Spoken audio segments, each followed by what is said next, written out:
Hi hello friends, welcome back. ಎಲ್ಲರಿಗೂ ಸುಸ್ವಾಗತ. ನಾವು 6ನೇ ತರಗತಿಯ ಮೊದಲನೇ ಪಾಠವನ್ನು ನೋಡಿದ್ದೀವಿ. ಇವಾಗ 2ನೇ ಪಾಠ ನೋಡೋಣ ಬನ್ನಿ. ಐ ಹೋಪ್ ಎಲ್ಲರಿಗೂ ಅರ್ಥ ಆಗಿದೆ ಅನ್ಕೊಂತೀನಿ. ಮೊದಲನೇ ಪಾಠ ಯಾರಿಗೆಲ್ಲ ಅರ್ಥ ಆಗಿಲ್ಲ, ಇದರಲ್ಲಿ ಇನ್ನೂ ಏನೇನು ಚೇಂಜಸ್ ಮಾಡಬೇಕು, ಯಾವ ಥರ ಮಾಡಬೇಕು ಅನ್ನೋದನ್ನು ಕಮೆಂಟ್ ಮಾಡಿ. ನಾನು ಅವರಿಗೆ ರಿಪ್ಲೈ ಮಾಡ್ತೀನಿ. ದಯವಿಟ್ಟು ಸಹಕರಿಸಿ. 2ನೇ ಪಾಠನ ನೋಡೋಣ ಬನ್ನಿ. ಭಾರತ ನಮ್ಮ ಹೆಮ್ಮೆ, ಇದು 2ನೇ ಪಾಠ. ನೋಡ್ರಿ, ಕ್ಲಾಸ್ ಕೇಳ್ಕೊಂತಾನೆ ಸೈಡಲ್ಲಿ ಕೀ ಪಾಯಿಂಟ್ಸ್ನ ನೋಟ್ಸ್ ಮಾಡ್ಕೊಳ್ಳಿ. ಇದು ನಿಮಗೆ ಹೆಲ್ಪ್ ಆಗುತ್ತೆ. ಅಲೆಮಾರಿ ಜೀವನ ನಡೆಸುತ್ತಿದ್ದ ಆದಿಮಾನವ ಒಂದೆಡೆ ವಾಸ ಮಾಡಲು ತೊಡಗಿದ ಮೇಲೆ ಗ್ರಾಮ ಜೀವನ ಆರಂಭವಾಯಿತು. ನೋಡಿ, ಗ್ರಾಮ ಜೀವನ ಆರಂಭವಾಯಿತು. ಗ್ರಾಮಗಳು ವಿಕಾಸವಾದಂತೆ ಹೊಸ ರಾಜ್ಯಾಡಳಿತ ಮಾದರಿಗಳು ಹುಟ್ಟಿಕೊಂಡವು. ಕಾಲ ಸರಿದಂತೆ ಗ್ರಾಮಗಳು ಒಂದುಗೂಡಿ ರಾಜ್ಯವಾದಾಗ, ರಾಜ್ಯಗಳು ಬೆರೆತು ಸಾಮ್ರಾಜ್ಯವಾದಾಗ ದೇಶಭಕ್ತಿ ಮೂರ್ತರೂಪ ತಳೆಯಿತು. ಇದನ್ನು ಜನಪದವು ಮಹಾಜನಪದವಾಗುವ ವಿಕಾಸದ ಬೆಳವಣಿಗೆಯಿಂದಲೂ ಪರಿಗಣಿಸಲಾಗಿದೆ. ಭರತಖಂಡ, ಹಿಂದೂಸ್ತಾನ, ಇಂಡಿಯಾ, ಜಂಬೂದ್ವೀಪ ಶೀರ್ಷಿಕೆಯೇ ಸೂಚಿಸುವ ಹಾಗೆ ಭಾರತವು ಪ್ರಾಚೀನ ಕಾಲದಿಂದಲೂ ವಿವಿಧ ಹೆಸರುಗಳಿಂದ ಕರೆಯಲ್ಪಟ್ಟಿದೆ. ಅದು ಭರತಖಂಡ ಆಗಿರ್ಬೋದು, ಹಿಂದೂಸ್ತಾನ ಆಗಿರ್ಬೋದು, ಇಂಡಿಯಾ ಆಗಿರ್ಬೋದು, ಜಂಬೂದ್ವೀಪ ಆಗಿರ್ಬೋದು, ಇವೆಲ್ಲ ಭಾರತಕ್ಕೆ ಕರೆಯುವ ವಿವಿಧ ಹೆಸರುಗಳಾಗಿವೆ. ವಿಶೇಷವಾಗಿ ಭಾರತ ಎಂಬ ಹೆಸರಿನಿಂದ ವ್ಯಾಪಕವಾಗಿ ಬಳಸಲಾಗುತ್ತಿದೆ.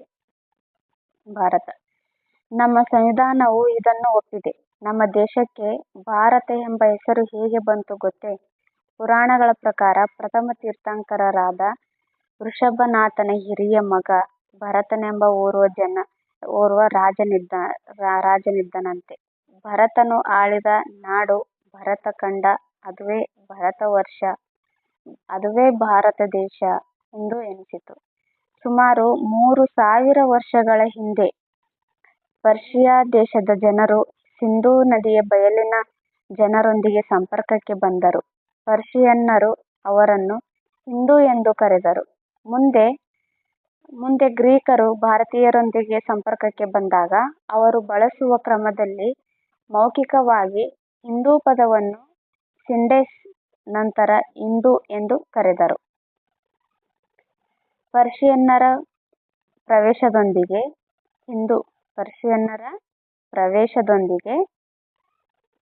ಹಿಂದೂ ಪದ ಮತ್ತೆ ಬಳಕೆಗೆ ಬಂತು. ಅವರು ಈ ದೇಶವನ್ನು ಹಿಂದೂಸ್ತಾನ, ಯಾರು ಕರೆದ್ರು? ಪರ್ಷಿಯನ್ನರು ಈ ದೇಶವನ್ನ ಹಿಂದೂಸ್ತಾನ, ಇಲ್ಲಿನ ಜನರು ಹಿಂದೂಗಳು ಮತ್ತು ಅವರ ಧರ್ಮ ಹಿಂದೂ ಧರ್ಮ ಎಂದು ಕರೆದರು. ನೋಡ್ರಿ, ಇದು ತುಂಬಾ ಇಂಪಾರ್ಟೆಂಟ್, ಇದನ್ನ ನೋಟ್ಸ್ ಮಾಡ್ಕೊಳ್ಳಿ. ಆಂಗ್ಲರ ಪ್ರಭಾವದಿಂದ ಪಾಶ್ಚಾತ್ಯರಿಗೆ ಈ ದೇಶ ಇಂಡಿಯಾ ಮತ್ತು ಹಿಂದೂ ಧರ್ಮವು ಹಿಂದೂಯಿಸಂ ಎನಿಸಿತು. ಭಾರತದ ಅನನ್ಯತೆಯನ್ನು ಪರಿಚಯಿಸಿದ ಯುರೋಪಿಯನ್ನರು, ಇವರನ್ನ ಪೌರಾತ್ಯವಾದಿಗಳು ಎಂದು ಸಹ ಕರೆಯುವರು. ಕೆಲವು ಮಂದಿ ಆಂಗ್ಲ ವಿದ್ವಾಂಸರು ಈ ನೆಲದ ಪ್ರಾಚೀನ ಭವ್ಯತೆಯನ್ನು ಜಗತ್ತಿಗೆ ತೋರಿಸಿಕೊಡಲು ಕಾರಣರಾದರು. ಅಂಥವರಲ್ಲಿ ವಿಲಿಯಂ ಜೋನ್ಸ್ ಪ್ರಮುಖರು. ನೋಡ್ರಿ, ಇವರು ಬಹಳ ಇಂಪಾರ್ಟೆಂಟು. ವಿಲಿಯಂ ಜೋನ್ಸ್ ಪ್ರಮುಖರು. ಇವರು ಸುಪ್ರೀಂ ಕೋರ್ಟಿನ ಮುಖ್ಯ ನ್ಯಾಯಾಧೀಶ ಆಗಿದ್ರು. ಮೇಧಾವಿ ಹಾಗೂ ಸಂಸ್ಕೃತ ಕಲಿತವರಾಗಿದ್ದರು. ನೋಡಿ, ಬೇರೆ ದೇಶದ ಒಬ್ಬ ವ್ಯಕ್ತಿ ನಮ್ಮ ದೇಶಕ್ಕೆ ಬಂದು ಸಂಸ್ಕೃತ ಕಲಿಯೋದು ಅಂತಂದ್ರೆ ಅದು ಸಾಮಾನ್ಯವಾದ ಮಾತಲ್ಲ. ಇವ್ರಿಗೆ ಸಂಸ್ಕೃತದ ಮೇಲೆ ಎಷ್ಟು ಪ್ರೀತಿ, ಎಷ್ಟು ಭಕ್ತಿ ಭಾವ ಅನ್ನೋದನ್ನ ಇಲ್ಲೇ ತೋರಿಸ್ಕೊಡುತ್ತೆ. ನೋಡಿ, ಸಂಸ್ಕೃತನ ಕಲಿತು ಸಂಸ್ಕೃತ ಭಾಷೆಯ ನುಡಿಗಟ್ಟು ಅದ್ಭುತ ಎಂದು ಜೋನ್ಸ್ ನುಡಿದರು. ಸಂಸ್ಕೃತ ಭಾಷೆಯ ನುಡಿಗಟ್ಟು ಅದ್ಭುತ ಎಂದು ಜೋನ್ಸ್ ಹೇಳ್ತಾರೆ. ಭಾರತದ ಸಾಹಿತ್ಯ ಅಧ್ಯಯನ ಮಾಡುವ ಸಲುವಾಗಿ ಸಂಸ್ಥೆಯೊಂದನ್ನ ಸ್ಥಾಪಿಸ್ತಾರೆ. ಎಷ್ಟರಲ್ಲಿ ಅಂದ್ರೆ ಸಾಮಾನ್ಯ ಶಕ ವರ್ಷ 1784ರಲ್ಲಿ. ಇದನ್ನ ಏಷ್ಯಾಟಿಕ್ ಸೊಸೈಟಿಯನ್ನ ಎಂದು ಕರೀತಾರೆ. ಏಷ್ಯಾಟಿಕ್ ಸೊಸೈಟಿಯನ್ನ ಯಾರು ಸ್ಥಾಪನೆ ಮಾಡಿದ್ರು? William Jones. ಎಷ್ಟರಲ್ಲಿ ಸ್ಥಾಪನೆ ಮಾಡಿದ್ರು ಅಂದ್ರೆ 1784ರಲ್ಲಿ. ಇದು 1832ರಲ್ಲಿ ಈ ಸಂಸ್ಥೆಯನ್ನ ಏಷ್ಯಾಟಿಕ್ ಸೊಸೈಟಿ ಆಫ್ ಬೆಂಗಾಲ್ ಎಂದು ಮರುನಾಮಕರಣ ಮಾಡಲಾಯಿತು. ಈ ಸಂಸ್ಥೆ ಭಗವದ್ಗೀತೆ ಇಂಗ್ಲಿಷ್ ಭಾಷಾಂತರವನ್ನು ಪ್ರಕಟಿಸುತ್ತದೆ. ಈ ಸಂಸ್ಥೆ ಭಗವದ್ಗೀತೆಯನ್ನ ಇಂಗ್ಲಿಷ್ ಭಾಷೆಯಲ್ಲಿ ಪ್ರಕಟಿಸುತ್ತದೆ. ಇದು ಸಂಸ್ಕೃತದಿಂದ ಇಂಗ್ಲಿಷ್ಗೆ ತರ್ಜುಮೆಗೊಂಡ ಮೊದಲ ಕೃತಿ. ಸಂಸ್ಕೃತದಿಂದ ಇಂಗ್ಲಿಷ್ಗೆ ತರ್ಜುಮೆಗೊಂಡ ಮೊದಲ ಕೃತಿ ಯಾವುದು ಅಂದರೆ ಅದು ಭಗವದ್ಗೀತೆ. ವಿಲಿಯಂ ಜೋನ್ಸ್, ಶಾಕುಂತಲಾ ಮುಂತಾದ ಸಂಸ್ಕೃತ ಕೃತಿಗಳನ್ನು ಇಂಗ್ಲಿಷ್ನಲ್ಲಿ ಸಿದ್ಧಗೊಳಿಸಿದರು. ಮುಂದೆ ಫ್ರೆಂಚ್ ಮತ್ತು ಜರ್ಮನ್ ವಿದ್ವಾಂಸರು ಭಾರತೀಯ ಭಾಷೆ ಮತ್ತು ಸಂಸ್ಕೃತಿಯ ಅಧ್ಯಯನ ಮುಂದುವರಿಸಿದರು.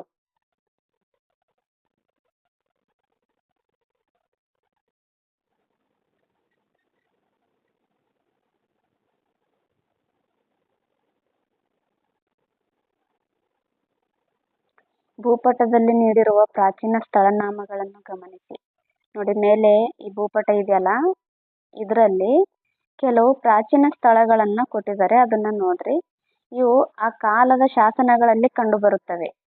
ಹೆಚ್ಚಿನ ಸ್ಥಳನಾಮಗಳು ಬದಲಾಗಿವೆ. ಉದಾಹರಣೆಗೆ ಮಗಧ ಇದ್ದದ್ದು ಏನಾಗಿದೆ, ಅವಾಗ ಮಗಧ ಅಂತ ಕರಿತಿದ್ರು. ಇವಾಗ ಇದಕ್ಕೇನು ಕರೀತಾರ ಅಂದ್ರೆ ಬಿಹಾರ್ ಅಂತ ಕರೀತಾರೆ. ಮಗಧ ಇದ್ದದ್ದು ಬಿಹಾರ ಆಯಿತು. ಕಳಿಂಗ ಇದ್ದದ್ದು ಒಡಿಶಾ ಆಯಿತು. ಚೇರ ಇದ್ದದ್ದು ಕೇರಳ ಆಯಿತು. ಇಂದ್ರಪ್ರಸ್ಥ ಇದ್ದದ್ದು ದೆಹಲಿ ಆಯಿತು. ಹಾಗೆ ಪ್ರಯಾಗ್ರಾಜ್ ಇದ್ದದ್ದು ಅಲಹಾಬಾದ್ ಆಯಿತು.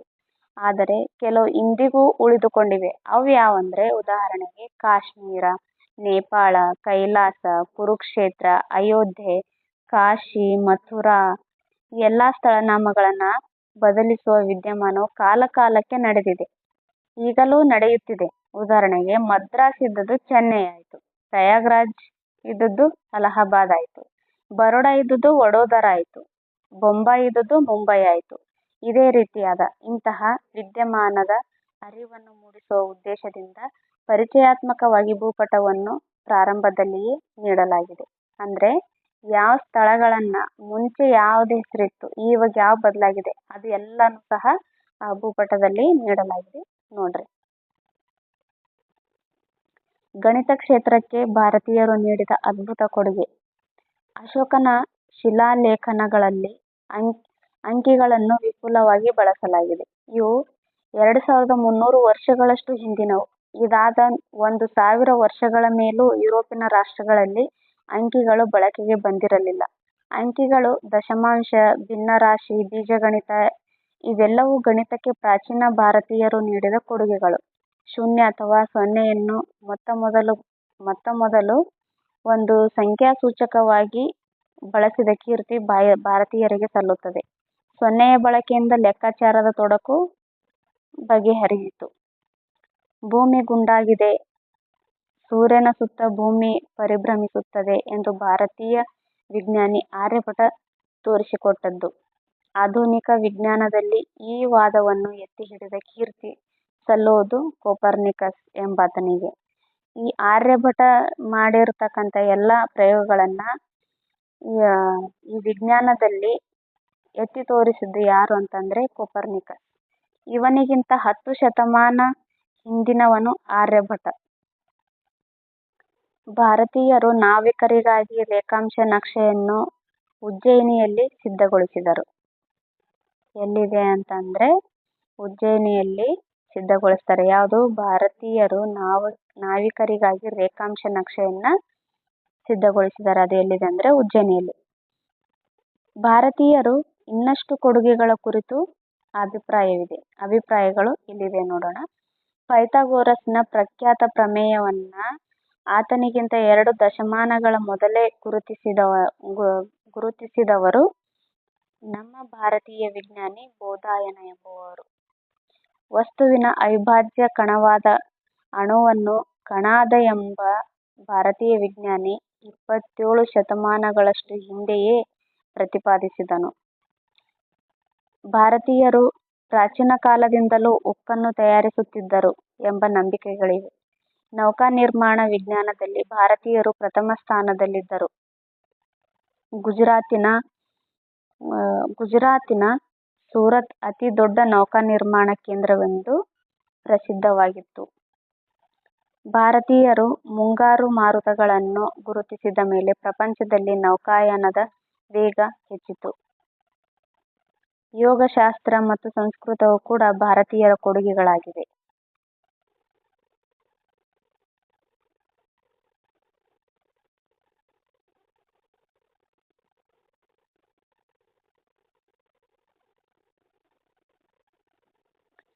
ವಿದೇಶಗಳಲ್ಲಿ ಭಾರತೀಯ ಸಂಸ್ಕೃತಿಯ ಪ್ರಭಾವ. ಸಾಗರಯಾನದಲ್ಲಿ ಭಾರತೀಯರು ಪರಿಣಿತರು. ವಿದೇಶಗಳಲ್ಲಿ ಭಾರತೀಯ ಸಂಸ್ಕೃತಿಯ ಪ್ರಭಾವ. ಸಾಗರಯಾನದಲ್ಲಿ ಭಾರತೀಯರು ಪರಿಣಿತರು. ಇಂತಹ ಯಾನಗಳಿಂದ ಸಾಂಸ್ಕೃತಿಕ ವಿನಿಮಯಗಳು ದೇಶಗಳ ನಡುವೆ ನಡೆಯುತ್ತಿದ್ದವು. ಬೌದ್ಧ ಮತ ಭಾರತದ ಗಡಿಯಾಚೆಗೆ Afghanistan, Tibet, Mongolia, China, Korea ಮತ್ತು ಜಪಾನ್ಗಳಲ್ಲಿ ವ್ಯಾಪಿಸಿತು. ಶ್ರೀಲಂಕಾ ಬೌದ್ಧ ಮತವನ್ನು ಸ್ವೀಕರಿಸಿತು. ನೋಡ್ರಿ, ಶ್ರೀಲಂಕಾ ದೇಶದ ಮತ ಯಾವುದು ಅಂತಂದ್ರೆ ಬೌದ್ಧ ಮತ. ಬಟ್ ನಮ್ಮಲ್ಲಿ ಪ್ರಜಾಪ್ರಭುತ್ವ ದೇಶ, ಯಾವುದೇ ಒಂದು ಧರ್ಮನ ದೇಶದ ಧರ್ಮ ಅಂತ ನಾ ಹೇಳಕ್ಕಾಗಲ್ಲ ನಮ್ಮ ಭಾರತದಲ್ಲಿ. ಬಟ್ ಶ್ರೀಲಂಕಾದ ದೇಶದಲ್ಲಿ ಶ್ರೀಲಂಕಾ ಬೌದ್ಧ ಮತವನ್ನ ಸ್ವೀಕರಿಸಿತು. ಜಗತ್ತಿನ ಅತಿ ಎತ್ತರದ ಬುದ್ಧನ ಮೂರ್ತಿ ಅಫ್ಘಾನಿಸ್ತಾನದ ಬಾಮಿಯಾನ್ ಎಂಬಲ್ಲಿ ಇತ್ತು ಎಂದರೆ ನಿಮಗೆ ಅಚ್ಚರಿಯಾಗುವುದಿಲ್ಲವೇ? ಬೌದ್ಧ ಮತ್ತು ಹಿಂದೂ ಸಂಸ್ಕೃತಿ ದಕ್ಷಿಣ ಏಷ್ಯಾದ ವಿವಿಧ ದೇಶಗಳಿಗೆ ಹಬ್ಬಿದವು. ಕಾಂಬೋಡಿಯಾದ ಅಂಕೋರ್ ವಾಟ್ ಎಂಬಲ್ಲಿನ ಭವ್ಯ ಹಿಂದೂ ದೇವಾಲಯವು ಜಗತ್ತಿನ ಶ್ರೇಷ್ಠ ವಾಸ್ತುಶಿಲ್ಪಗಳಲ್ಲೊಂದು. ಜಾವಾದ ಬೋರಬುದೂರ್ ಎಂಬಲ್ಲಿ ಜಗತ್ಪ್ರಸಿದ್ಧ ಬೃಹತ್ ಬೌದ್ಧಾಲಯವಿದೆ. ಇವೆರಡೂ ಸಹ ಯುನೆಸ್ಕೋ ವಿಶ್ವ ಪರಂಪರೆ ಪಟ್ಟಿಗೆ ಸೇರಿರುವ ತಾಣಗಳಾಗಿವೆ. ಆಗ್ನೇಯ ಏಷ್ಯಾದಲ್ಲಿ ಭಾರತೀಯ ಸಂಸ್ಕೃತಿಯು ಸುಮಾರು 9 ಶತಮಾನಗಳ ಕಾಲ ಅಲ್ಲಿಯ ಜನಜೀವನವನ್ನು ಬೆಳಗಿತು. ನೃತ್ಯಗಳಲ್ಲಿ, ಹಾಡುಗಳಲ್ಲಿ ರಾಮಾಯಣ ಮತ್ತು ಮಹಾಭಾರತದ ಕಥೆಗಳು ಇಂದಿಗೂ ಸಹ ಜೀವಂತವಾಗಿವೆ. ಕೆಲವು ಸರ್ವಕಾಲಿಕ ಭಾರತೀಯ ಮೌಲ್ಯಗಳು. ಆಚಾರ್ಯ ದೇವೋ ಭವ. ಭಾರತದ ಪ್ರಾಚೀನ ಸಂಸ್ಕೃತಿಯಲ್ಲಿ ವಿದ್ಯೆ ವಿಕ್ರಯದ ವಸ್ತುವಾಗಿರಲಿಲ್ಲ. 3000 ವರ್ಷಗಳ ಹಿಂದೆ ಶಿಷ್ಯರಿಗೆ ಗುರುಗಳು ನೀಡಿದ್ದ ಮೌಲ್ಯಗಳು ಎಲ್ಲ ಕಾಲಗಳಿಗೂ ಅನ್ವಯವಾಗುವಂಥವು. ಸತ್ಯವನ್ನು ಹೇಳು, ಧರ್ಮವನ್ನು ಪಾಲಿಸು, ಇದುವರೆಗೆ ಕಲಿತದ್ದರಿಂದಲೇ ತೃಪ್ತನಾಗಬೇಡ, ಗರ್ವಪಡಬೇಡ, ತಾಯಿ ತಂದೆ ಆಚಾರ್ಯ ಮತ್ತು ಅತಿಥಿಗಳನ್ನು ದೇವರಂತೆ ಭಾವಿಸು. ಈ ಮೌಲ್ಯಗಳು ಇಂದಿಗೂ ನಮ್ಮ ಮುಂದಿವೆ. ಅಹಿಂಸೆ. ಜಗತ್ತಿನಲ್ಲಿ ಅಹಿಂಸೆಯ ಶ್ರೇಷ್ಠತಮ ಪ್ರತಿಪಾದಕರು ಭಾರತೀಯರು. ಬೌದ್ಧ, ಜೈನ ಧರ್ಮಗಳು ಸಹ ಅಹಿಂಸೆಯನ್ನು ಪ್ರತಿಪಾದಿಸಿದವು. ಈ ಅಹಿಂಸಾ ತತ್ವವನ್ನೇ ಮಹಾತ್ಮ ಗಾಂಧೀಜಿಯವರು ಪ್ರಬಲ ಅಸ್ತ್ರವನ್ನಾಗಿ ಮಾಡಿಕೊಂಡು ನಮಗೆ ಸ್ವಾತಂತ್ರ್ಯವನ್ನು ತಂದುಕೊಟ್ಟಿರುವುದನ್ನು ಗಮನಿಸಬಹುದು. ಎಲ್ಲ ಜನರು ಸುಖಿಗಳಾಗಲಿ, ಸರ್ವೇ ಜನ ಸುಖಿನೋ ಭವಂತು. ಇದು ನಮ್ಮ ಪ್ರಾಚೀನರ ಒಂದು ಉದಾತ್ತ ಮೌಲ್ಯವಾಗಿದೆ. ವಸುದೈವ ಕುಟುಂಬಕಂ, ಇಡೀ ಜಗತ್ತೇ ಒಂದು ಕುಟುಂಬ ಎಂಬ ಉದಾತ್ತ ಚಿಂತನೆಯ ಭಾರತೀಯರದ್ದೇ ಆಗಿದೆ. ಸರ್ವಧರ್ಮ ಸಮಾನತೆ. ಭಾರತವು ನಂಬಿ ಬಂದಿರುವ ಇನ್ನೊಂದು ಮೌಲ್ಯವೆಂದರೆ ಸರ್ವಧರ್ಮ ಸಮಾನತೆ. ಬೆಳಕು ಎಲ್ಲಿಂದ ಬಂದರೂ ಅದು ಬೆಳಕೆ. ಅದಕ್ಕೆ ಕತ್ತಲೆಯನ್ನು ಹೊಡೆದೋಡಿಸುವ ಶಕ್ತಿ ಇದೆ. ಅಂತೆಯೇ ಮತ ಧರ್ಮ ಯಾವುದೇ ಇರಲಿ, ದೇವರು ಒಬ್ಬನೇ, ನಾಮ ಹಲವು ಎಂಬುದು ವೇದವಾಕ್ಯ. ಮೇಲೆ ಉಲ್ಲೇಖಿಸಿದ ಎಲ್ಲಾ ಮೌಲ್ಯಗಳು ಭಾರತದ ಸಾಂಸ್ಕೃತಿಕ ಚಿಂತನೆಯ ಹಿರಿಮೆಗಳಾಗಿವೆ. ದಯವಿಟ್ಟು ಇದರಲ್ಲಿ ಕೆಲವೊಂದಿಷ್ಟು ಕೀ ನೋಟ್ಸ್ ಪಾಯಿಂಟ್ ಇದಾವೆ, ಅದನ್ನ ನೋಟ್ಸ್ ಮಾಡ್ಕೊಳ್ಳಿ. ಆಮೇಲೆ ಪುನಃ ರಿವಿಷನ್ ಮಾಡಿ. ಈ ಪಾಠದ ಪ್ರಶ್ನೋತ್ತರಗಳನ್ನ ನೆಕ್ಸ್ಟ್ ಪಾಠದಲ್ಲಿ ಅಂದ್ರೆ ನೆಕ್ಸ್ಟ್ ವಿಡಿಯೋದಲ್ಲಿ ನೋಡೋಣ. ಯಾಕಂದ್ರೆ ಯಾರ ಜ್ಞಾಪಕ ಶಕ್ತಿ ಎಷ್ಟಿದೆ ಎಂಬುದನ್ನ ಒಂದು ಸ್ವಲ್ಪ ಚೆಕ್ ಮಾಡೋಣ ನೆಕ್ಸ್ಟ್ ಕ್ಲಾಸಲ್ಲಿ. ಓಕೆನಾ? Thank you. ಈ ವಿಡಿಯೋ ನೋಡಿದ್ದಕ್ಕೆ ತುಂಬಾ ಥ್ಯಾಂಕ್ ಯು, ತುಂಬಾ ಧನ್ಯವಾದಗಳು. ಯಾರೆಲ್ಲ ನನ್ನ ಚಾನೆಲ್ ಸಬ್ಸ್ಕ್ರೈಬ್ ಮಾಡ್ಕೊಂಡಿಲ್ವೋ ಅವರು ಸಬ್ಸ್ಕ್ರೈಬ್ ಮಾಡ್ಕೊಳ್ಳಿ. ಹಾಗೆ ಪಕ್ಕದಲ್ಲಿರೋ ಬೆಲ್ ಬಟನ್ ಆನ್ ಮಾಡ್ಕೊಳ್ಳಿ. ನಾನು ಯಾವುದೇ ಕ್ಲಾಸ್ ಮಾಡಿದ್ರು ನಿಮಗೆ ಬರುತ್ತೆ, ನೀವು ಅದನ್ನು ನೋಡಿ. ಈ ವಿಡಿಯೋ ಇಷ್ಟವಾದರೆ ಇದನ್ನು ಲೈಕ್ ಮಾಡಿ, ಶೇರ್ ಮಾಡಿ, ಕಮೆಂಟ್ ಮಾಡಿ ಹಾಗೂ ಈ ವಿಡಿಯೋನ ನಿಮ್ಮ ಫ್ರೆಂಡ್ಸ್ ಜೊತೆ ಹಂಚ್ಕೊಳ್ಳಿ. Thank you.